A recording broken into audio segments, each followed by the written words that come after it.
This is the first video on Plato, and it's all about his understanding of reality, his reliance on reason as opposed to the senses. Plato argued that truth is eternal, everlasting, immutable, that means unchanging, and perfect. He said this must be the case because knowledge pertains to that which is, so it doesn't change. He drew a clear distinction between knowledge and opinion. Unlike truth, opinion is transient, it's fleeting, it doesn't last. It is also mutable, meaning it's changeable, and it is imperfect. Plato noticed that unlike truth, the physical, empirical world, which we see around us with our senses, is full of change and decay. He also noticed that our senses are unreliable. He said, we neither hear nor see anything accurately. We can see this in the example of an optical illusion. So if you have a look at the squares, it looks at first glance that square A and square B are very different colours, whereas actually, if we were to draw a line of colour between them, we can see that in fact they are exactly the same colour, but our perception of the colour is inaccurate in the way that we perceive it. So we can't trust our senses. Plato argued that for this reason, truth cannot be found in our empirical world. He therefore rejected empiricism, which is the claim that truth can be discovered via our sense experience of the world. He said this method can only form opinions. How could any rational man affirm the identity of the infallible, meaning the perfect, with the fallible, meaning the imperfect? That which is knowable, he said. Something other than that which is would be the opinable, meaning something you can only have an opinion about. Instead, Plato argued, truth must be discoverable by reason. That means thinking things through in a rational or logical way. Knowledge gained in this way is called a priori knowledge. So if we recap Plato's argument for rationalism, we can look at it in this way. The first premise is that truth is found in perfect, immutable, and eternal. The second premise, the physical world is not perfect, immutable, and eternal. And the conclusion, truth is not found in the physical world. The type of argument used here is an argument from deduction. He's starting with a definition of truth, he's then moving to a definition of the physical world, and from those two definitions he's concluding that truth cannot be found in the physical world. So this argument looks like the conclusion follows from the premises, that would make it valid, and then we also need to question whether the premises are true in order to see if it is a sound argument, which we will do later on in another video. Plato argued for a very specific kind of rationalism called innate rationalism. He argued that all truths are innate. In other words, they are in us at least from birth and are part of our rational nature. So for example, even though we haven't experienced things like absolute beauty or true goodness in the world, because these things are perfect and the things we see in the world are not, we all have an innate understanding of what these concepts mean. So we understand the idea of absolute beauty and we understand the idea of complete goodness. Whenever we learn something, Plato argued that we are simply recalling these truths from within. Experiences we have might trigger this self-discovery, but they don't actually give us any additional knowledge. He said, we must reject the conception of education professed by those who say they can put into mind knowledge that was not there before. This is a capacity which is innate. We do not learn, and what we call learning is only a process of recollection. Plato gives the example of a slave boy in one of his dialogues called the Meno. He shows in the Meno how the slave boy is able to discover geometrical truths through Socrates asking him a series of questions. He does not give him any new information. So Socrates was the teacher of Plato, and Plato used him as a character in his dialogues to put forward his own views. We read, "Observe closely whether he strikes you as recollecting or as learning from me. Tell me, boy, do you know what a square figure is like this?" Socrates draws in the sand and continues to ask questions. "Now, watch his progress in recollecting," Socrates says. "By the proper use of memory, he will go on and discover something by joint inquiry with me, while I merely ask questions and do not teach him." Socrates continues to ask questions,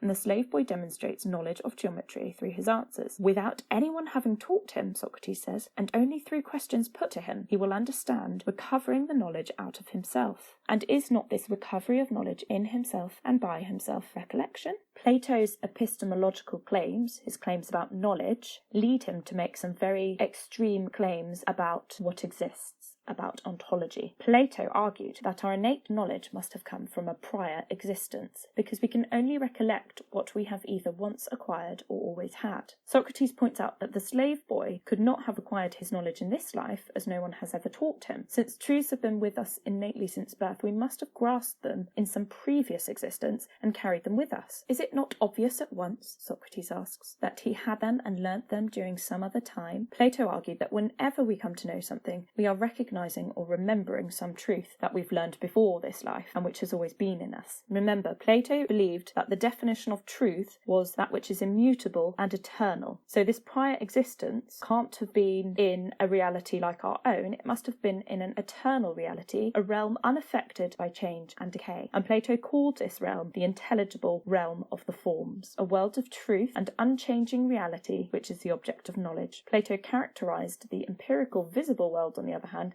as one of illusion and appearance, the changing world of sensation, which is the object of opinion. He argued that the two realms could be clearly separated by a line divided, and this has come to be known as Plato's divided line between opinion and truth. Plato's ontological claims don't stop there. He says the only part of us unaffected by change and decay is the non-physical soul, because our bodies change and they decay. So it must be the soul that pre-existed and recollects truth. Belief in both a physical and a non-physical existence makes Plato a dualist. The physical body, he said, hinders the recollection of truth by the soul. Its companionship disturbs the soul and hinders it from attaining truth. Plato argued that because of this, the true philosopher would despise the so-called pleasures of the body, avoiding so far as it can all association or contact with the body, and instead concern himself with the soul, which reaches out toward the reality. Plato described doing philosophy as practicing dying. At death, the body is separated from the soul, and the soul exists alone, free to grasp truth, which is the aim of the philosopher.